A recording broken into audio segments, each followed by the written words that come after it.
So I recently watched Dota Dragon's Blood with my brother, and I have some thoughts on it, let's just say. For those of you that don't know, which is pretty much all of you watching this video, I play the game Dota 2, which this Netflix original series is inspired by.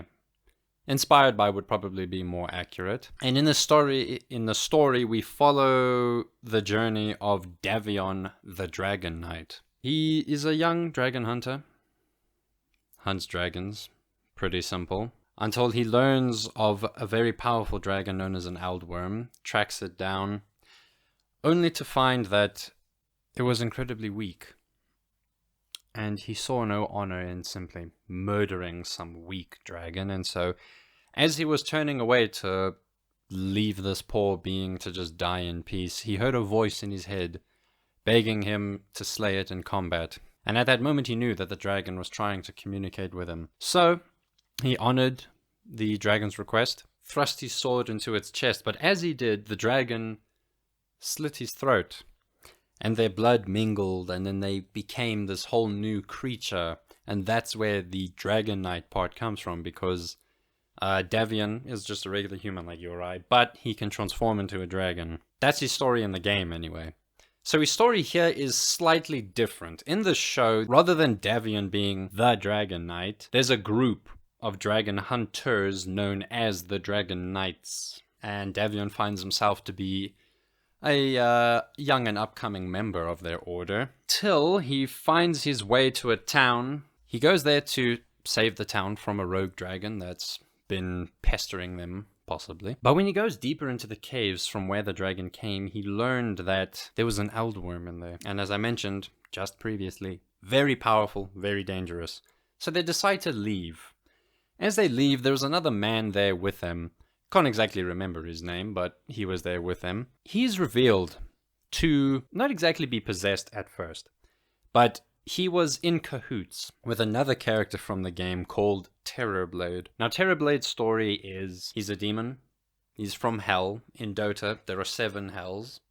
And Terrorblade was like the one, or rather one of the demons to pretty much break every rule that Hell, or the Hells rather, ever had. So he got locked up in like a split dimension. For the life of me, I can't remember its name. But what this dimension is, it's basically you're surrounded by mirrors, and what's inside the mirror is like the most haunting aspect, just meant to terrify you for all eternity. But instead of being scared by what Terrorblade saw in the reflections, he befriended it. Don't know how he pulled that off, but he did. And then he used that being and himself to break out of this hell dimension. So this character is in cahoots with Terrorblade, very powerful and dangerous demon. And Terrorblade goads the man to return to the cave to kill the Eldworm and to reclaim his honor, to become important essentially. So Terrorblade now possesses the man, kills the dragon. It gets Davion's attention. He returns to the cave and sees the man flying with green glowing eyes and is like, what the hell is going on here? Then the Eldworm appears, and his name is Slyrak, who's the actual one from the Dragon Knight story. Slyrak and Terrorblade, they have a little kerfuffle. Slyrak is gravely wounded. Davion agrees to put him out of his misery. As he puts him out of his misery, Slyrak slits his throat, their blood mixes, Dragon Knight, so on. And that's all. That all happens in the first episode. I think that the story has a real issue with pacing. And because the issue is, at times, it does feel rushed. But at other times, it feels that it's going nowhere, particularly. Because in the first episode, Dragon Knight's entire backstory is pretty much dealt with. Just like that, Honestly, I'd have stretched it out to at least be 2 of the episodes, just stretch it out slightly. Because in the very next episode, it's kind of a filler episode. It's, we go here, do that. Oh, seems there's nothing there. Go to that person, do that. Oh, seems there's nothing there. Now you need to go find the magical man in the tower, and you've got to use this gem to find his tower. And it's like, the story goes nowhere sometimes. It's just bouncing from place to place, which rather belongs in something like Skyrim instead of like a coherent story. You get what I'm saying? I'm not trying to say that it's bad by any stretch of the imagination, I thought that the show was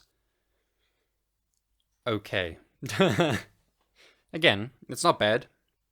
I enjoyed it, don't get me wrong. It was okay. It's weird, and I remember seeing an IGN video, and the person making the IGN video was going on about how Dragon's Blood is a great show for newcomers and for people that are already familiar with the Dota 2 world. And when I watched the show, I got the sense of like, how the hell is anyone new supposed to get into this? There's too much going on.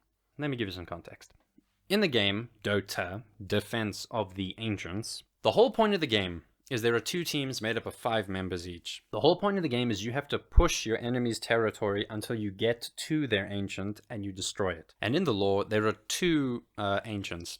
Technically 3, but we don't talk about the 3rd one very often. The Radiant and the Dire. Good and evil, essentially. And in one of the episodes, there's like this sliver of Dire, just the shard of Dire glowing red, and like what it's doing is possessing the minds of those around it, which happens in the lore. That's how it works. So when you come into the presence of an ancient, you can't exactly make your own decisions anymore. You just get this urge to combat the other ancient.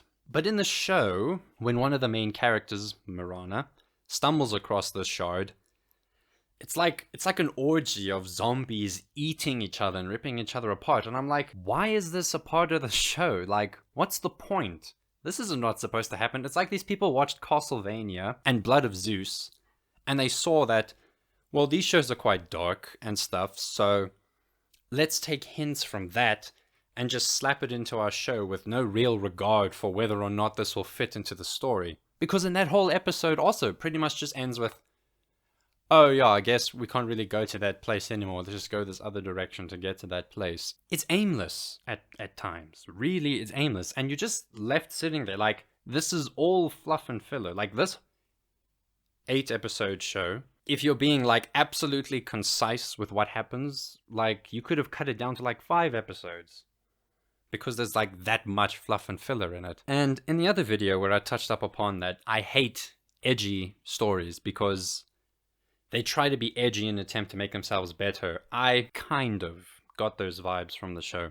Not really, but there were scenes and there were times where I was just like, you know, why? What's the point with having it there? Because like with the Dire Shard, zombies ripping each other apart and eating each other, it's so inconsequential to the story. It's there, and then it's not. Like, it's only there for people like me who would actually know what the hell that shard even is and be like, oh, look, it's Dire, that's cool. But my brother was sitting there and he didn't know anything. I had to explain it to him. I don't see how this is friendly to newcomers. Again, that's not bad, but it affects the quality of the story. I truly just believe that it's just all over the place. It could have been more concise with what I wanted to do. Because again, back to Terrorblade from episode 1. He's there in episode 1. He's defeated, you know, pushed away. And then he's gone for like 5 episodes. And episode 6 or 7, he comes back. And it's like, where the hell have you been this entire time? Like, are you the villain or what's going on here? Like, it's I don't know, I almost feel that multiple people were trying to write the story and they were just getting in the way of each other as like what should take preference, you know? But I would rather end it on a slightly positive note. I thought that all the voice actors did a great job, but I mean, these guys are professionals, they know what they're doing. I loved how Tony Todd came back to the show to actually voice act Slyrak, the Eldworm, because he actually voice acts Dragon Knight in the game, and he's boss at it too. And another thing I really liked, even if it was like, look, I can't really call it fan service when what they're doing for the characters is literally taking their abilities in the game and using them. Like, it makes perfect sense for them to do that. But like, I just really felt that a lot of care went into enabling the characters to do what they should do with their abilities. Whether it's Dragon Knight transforming into this thing, because in the game he transforms into a proper dragon, but here he transforms into some human dragon hybrid. I'm pretty sure they just did that to make it easier to animate, and I wouldn't really blame them. But then you look at Mirana, she has a thing where she shoots an arrow at the moon and like arrows rain down. Like, you know, it's cool to see see all these abilities brought to like a new life. Because I mean, I've played the game, I've seen what these people can do, and I'm used to that portrayal. But seeing it here, it was a fresh take on what these characters can do. But a big issue is that I think the show is just, it's spread too thin. It's not concise enough. And for me, that's a big issue, because then you just sit there and you're bored. You're like, what's going on? What's the point? Like, cut to the chase, you know? Anyway, that's all I have now. See you next time.